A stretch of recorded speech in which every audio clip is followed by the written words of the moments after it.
इन्होंने GCU London campus में apply किया था international management and business development में, और इंटरव्यू 1 घंटा और 13 मिनट का हुआ, और 30 अगस्त को इनको बीआरपी मेल आ गई। इवन इनका 3 साल का गैप था, कोई एम्बेसी इंटरव्यू नहीं हुआ। About your course of choice BA business management at university of Hull, you stated that you choose exam होंगे, उसके बाद आप असाइनमेंट होंगे, क्विजेज होंगे, फाइनली प्रोजेक्ट कोई आपके कोर्स में है, तो उसमें ये बता रहे हैं कि मैं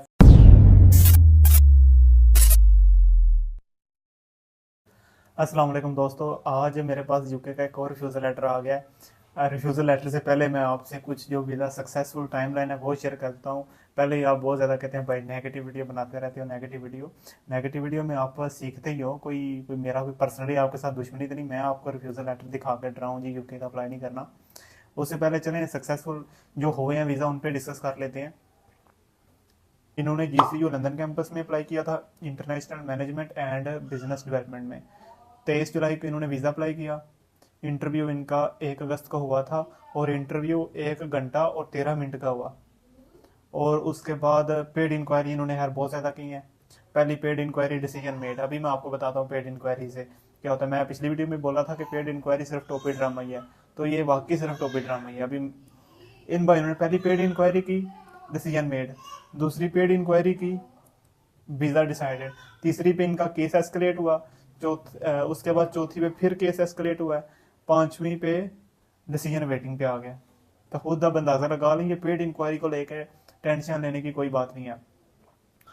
उसके बाद 29 को फिर केस एस्केलेट, और 29 के बाद इनको ऑलमोस्ट 14-15 अगस्त को वीज़ा आया है। तो ये इनकी वीज़ा टाइमलाइन थी। इनको ऑलमोस्ट 1 मंथ से ज़्यादा, 1.5 मंथ लग गया हुआ है इंटरव्यू के बाद। अब ये दूसरा वीज़ा है, हर इनका इंटरव्यू नहीं आया। मैं जिनका इंटरव्यू नहीं आता उनको विद इन 10 डेज वीज़ा मिल जाता है। इनकी 21 को बायो थी, उसके बाद 29 अगस्त को इनको बीआरपी मेल आ गई। अच्छा, ये एक बार ये इनका ऑस्ट्रेलिया से रिफ्यूज़ल था। इनके जो बैंड है वो 6.5 है। उसके बाद इन्होंने जो एप्लीकेशन, अच्छा ये इनका जो कोर्स है एमएससी बायोमेडिकल साइंसेज कैस, इनको 27 जुलाई को रिसीव हुआ। 6 अगस्त को इन्होंने वीज़े के लिए अप्लाई किया।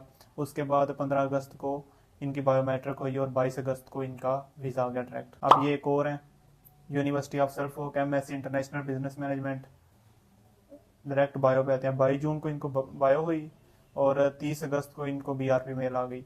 इवन इनका 3 साल का गैप था, कोई एम्बेसी इंटरव्यू नहीं हुआ। अभी ये एक और है, इनकी भी जेसीयू यूनिवर्सिटी है एमएससी रिस्क मैनेजमेंट। इनका इंटरव्यू 40 मिनट का हुआ था, और इनकी पहले बायो से स्टार्ट कर लेते हैं। 4 जुलाई को इनकी बायोमेट्रिक थी। उसके बाद इंटरव्यू इनका 18 जुलाई को हुआ, और जो इनको बीआरपी है वो इनको आई है 30 अगस्त को। यानी ये अगर आप टाइम काउंट करते हैं तो तकरीबन 2 मंथ बन जाता है। और इंटरव्यू के बाद 1.5 मंथ, जिन लोगों को ये टेंशन हो रही थी ना कि इंटरव्यू के बाद ज़्यादा टाइम लग रहा है तो वीज़ा रिफ्यूज होगा, ऐसा भी नहीं है। आपके सामने है केस, वो होता है नॉर्मल टीम में जब एम्बेसी में रश नहीं होता, तो फिर अगर आपका डिले हो तो फिर रिफ्यूजल के चांसेस होते हैं। लेकिन इन जो अभी दिन चल रहे हैं, इन दिनों में आप ये नहीं कह सकते कि ज़्यादा टाइम लगेगा तो रिफ्यूज ही होगा, कुछ भी कहा जा सकता है। इसके अलावा एक और है इनकी यूनिवर्सिटी, सेल्फोर्ड यूनिवर्सिटी मैनचेस्टर में। इनकी जो बायो हुई थी वो 16 अगस्त को।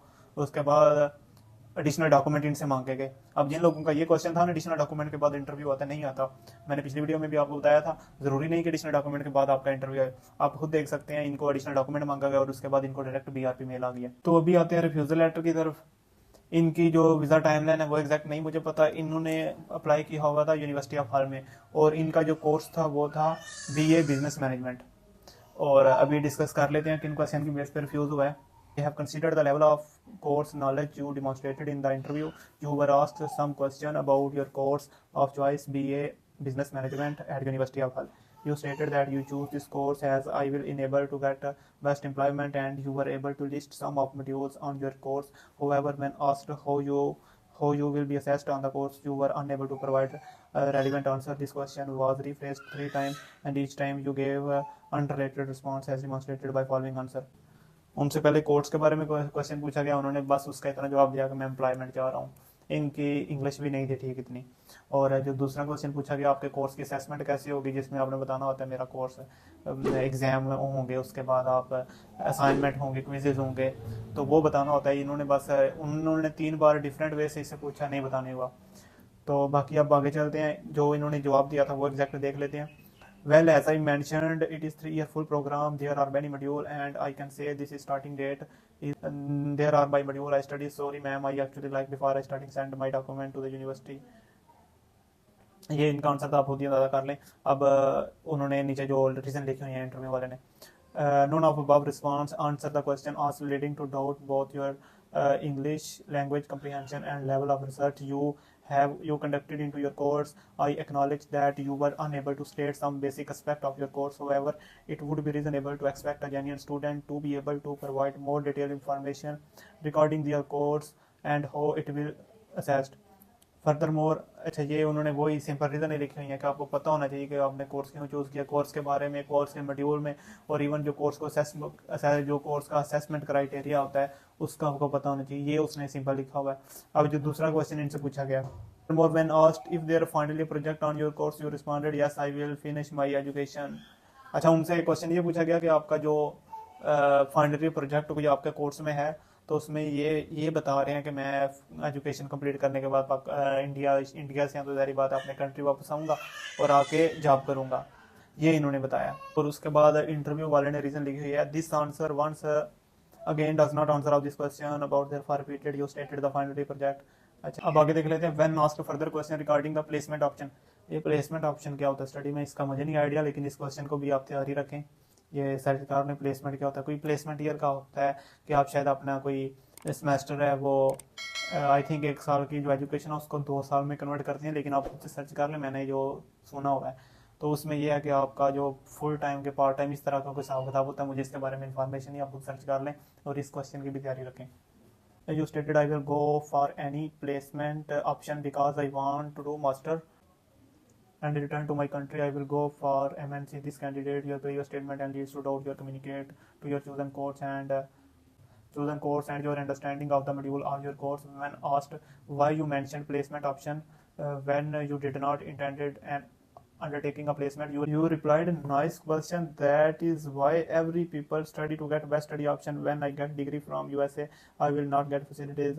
If I get degree from UK government I will get a good job in India, and I made my mind to study and get education from UK government. This answer makes little sense and does not answer the question asked, leading to me doubt your comprehension of the English language and therefore your ability to study at RQF level 6 in the UK. अच्छा, इसके बाद इनसे university के बारे में question हुआ। You were asked some question about your university. You stated that you also considered the University of East Anglia, Brunel, and East London campus and Greenwich.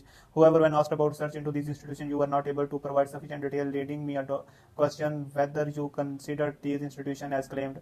You were able to state where you choose University Hull placed in the ranking. However, when asked about ranking of the other university considered East Anglia, I am not aware about overall ranking of university. I searched all the University of Hull. I got 95%. उनसे university के बारे में question पूछा गया, वो दूसरी university को discuss करने लग गए और दूसरी यूनिवर्सिटी के बारे में उन्होंने पूछ लिया कि अच्छा यूनिवर्सिटी जो आप ये आपका ईस्ट एंजिला शायद इसका नाम, तो उसके बारे में बताएं। तो इन्होंने बोला मुझे उसके बारे में इन्फॉर्मेशन ज़्यादा नहीं है। मैं उसके बाद अभी क्वेश्चन को डिस्कस करने की डिटेल में ज़रूरत नहीं है। जो इनसे क्वेश्चन पूछे गए हैं वो आपको मैं उर्दू हिंदी में बता देता हूँ, सिंपली क्वेश्चन आंसर आप अपने तैयार करें।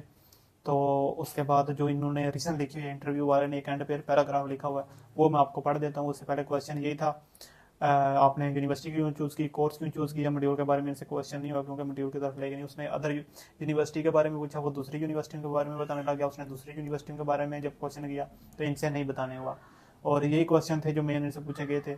और उसके बाद जो इंटरव्यू लेने वाले ने रीज़न लिखी हुई हैं सारी, उसने ना एक क्या कहते हैं समरी बना के लिखी हुई है, तो वो मैं आपके साथ शेयर कर देता हूँ। Overall, for the question you answered in relation to chosen course and university, your response were vague and occasionally did not address question asked. Therefore, I have considered the level of English language you demonstrated during interview. You stated at the end of interview that you understood the question that had been asked and you were satisfied with the conduct of my interview. You were asked several questions about your research into your study and travel to the UK, as well as your rationale for being prospective student in the UK.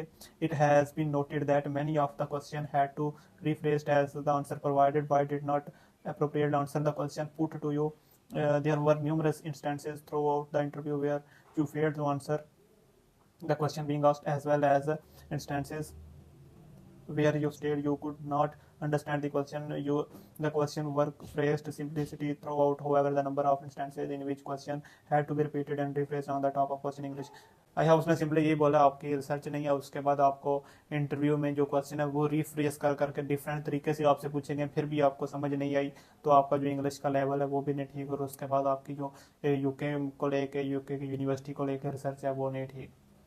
तो यार ये देख लें, आप इन गलतियों से बचें, कोशिश किया करें कि अपने जो आंसर है उस पर आपकी प्रॉपर रिसर्च हो, और जो आंसर दे रहे हो आपको पता हो वो क्या है। और अगर इस चीज़ का भी पता हो कि अगर वो मुझसे ये क्वेश्चन पूछ ले इस जो मैं आंसर दे रहा हूँ तो फिर क्या जवाब बनेगा।